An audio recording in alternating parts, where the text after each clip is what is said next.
আসসালামু আলাইকুম। প্রতিদিনের মতো আজকেও একটি নতুন ভিডিও নিয়ে চলে আসলাম। আশা করি সবাই ভালো আছেন। আলহামদুলিল্লাহ আমরাও ভালো আছি। ইদানিং না আমার শরীরটা এত খারাপ থাকে ঘুম থেকে উঠতেও ভাল লাগে না। তারপর ঘরে কোনো কাজও করতে ভাল লাগে না। তা আনাজ ঘুম থেকে উঠছে, আমি আগেই খাইয়ে নিতেছি কারণ ও মাত্রই উঠছে। আর আমি এখানে মাংসটা গরম করে নিচ্ছি। আর এত পরিমাণ নরম হয়ে গেছে এটা জাল দিতে, দিতে যে হাত দিয়ে খুলে যাচ্ছিল। তো আমি খাওয়া শেষে আনাজকে খাওয়াটায় আমি এখন বিছানার চাদর চেঞ্জ করছি।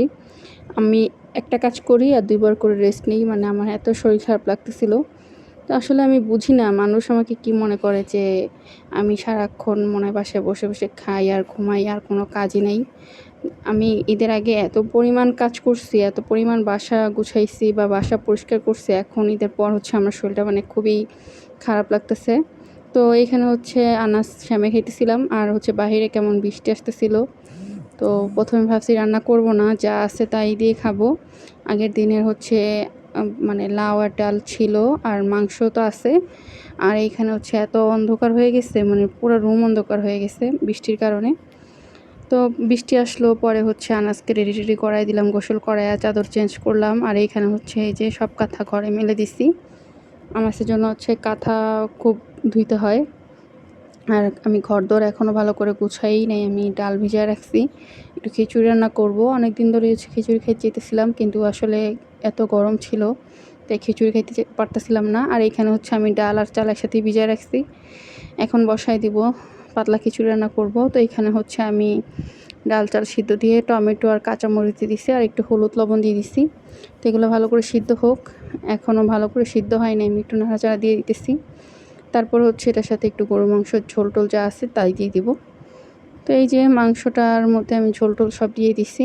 আর এখানে আমি বাগার দিয়ে নিব। এখানে আমি একটু গরুর মাংসর তরকারির তেলই উঠায় রাখছিলাম। খিচুড়ির সাথে তেলটা দিলে আমার কাছে খুবই ভালো লাগে।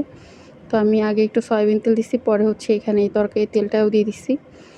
আর খিচুড়িতে আমি মাংস দিয়ে দিছিলাম। এখন বাগার দিয়ে আমি ভালো করে নাড়াচাড়া দিয়ে নিব। তো আজকে থেকে ইমুর ডিউটি ছিল। ইমু বাসায় আসছিল, লাঞ্চ করে চলে গেছে। তো খিচুড়িটা ওরে পরে আগে দিব। পরে আমি খাওয়া দাওয়া করে একটু ঘুমায় যাব। তারপরে ওইটা ঘরের কাজ করব। আমার বললাম না, ইদানিং আমার শরীরটা এত খারাপ থাকে যে আমার ভাল লাগে না ঘরের কাজ করতে। কোনো রকম জাস্ট রান্না করি। আমার তো আর কেউ নাই যে একটু রান্না করে খাওয়াবে, বা আমিও কাউকে ফোন দিয়ে বলতে পারতেছি না যে আমাকে একটু রান্না করে খাওয়ান। আমার অবস্থা হয়েছে এরকম। কিন্তু সবাই আমাকে ফোন দিয়ে ফরমাইশ করে সবসময় যে তাকে একটু রান্না করে দিতে, ওকে একটু রান্না করে দিতে। তো এই যে মাগরিবের আজানের আগে আমি একটু চা খাইতেছিলাম। আমার খুবই মাথা ব্যথা করতেছিল। তো চাটা খায় আমি কাপড় চোপড় গুছাই নিব। আর এখানে ইমু যেহেতু আজকে এখনও বাসায় আসে নাই, আমি এখানে ভাতটাও রান্না করে নিতেছি। সাথে তরকারিটা আমি গরম করে নিছি। আর ইমুর জন্য একটু স্যুপ রান্না করব, কারণ ইমুর অনেক কষ্ট হয়ে গেছে।